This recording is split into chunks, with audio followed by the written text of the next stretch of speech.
I brought our Mazda CX-9 in for service.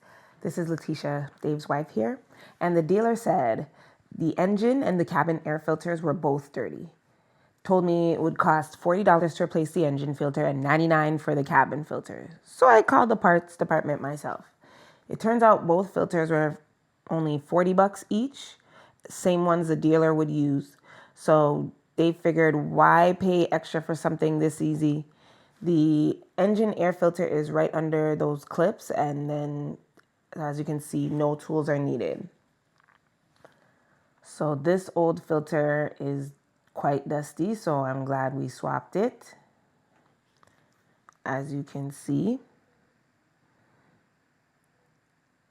And then since it's the original that the manufacturer would use, then the new one fits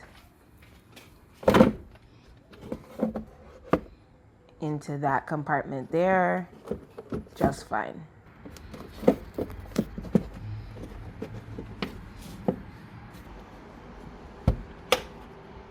This is something you can totally do by yourself. Now let's move inside, because the other filter they wanted to replace was the cabin air filter, the one that cleans the air you breathe inside the car. So this part starts with opening the glove compartment, but there are a couple things to watch out for. So gently push in on both sides to release the latch and drop the glove box down.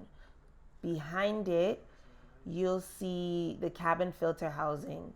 So just unclip the cover and slide it off.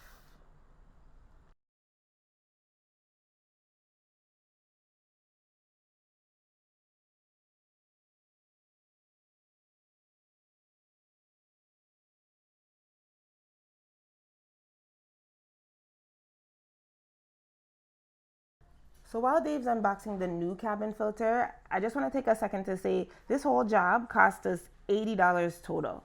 The dealership quoted over 130 Canadian just to replace both filters, and that didn't even include taxes or labor. If this video's been helpful so far, give it a quick thumbs up so more folks can find it too. And if this is your first time on Technically Dave TV, welcome.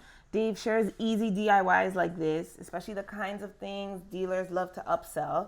And I'm usually behind the scenes or behind the mic, adding a little voiceover. We keep things simple, honest, and doable. So whether you're trying to save money or just want to understand your car better, you're in the right place.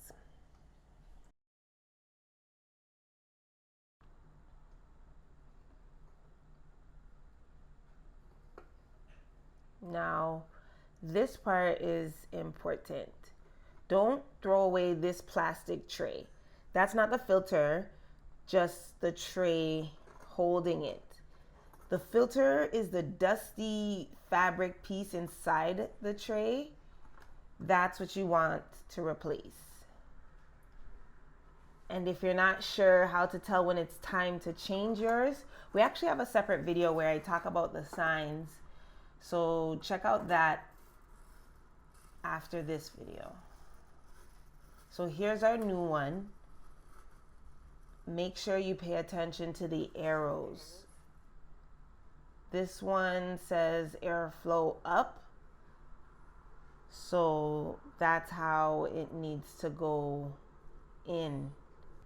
And then slides it back into place. And the housing cover also has an arrow that clicks right back on as well. Now to bring the glove box back up, just squeeze the sides again along with the latch to get it past the tabs. And that's it.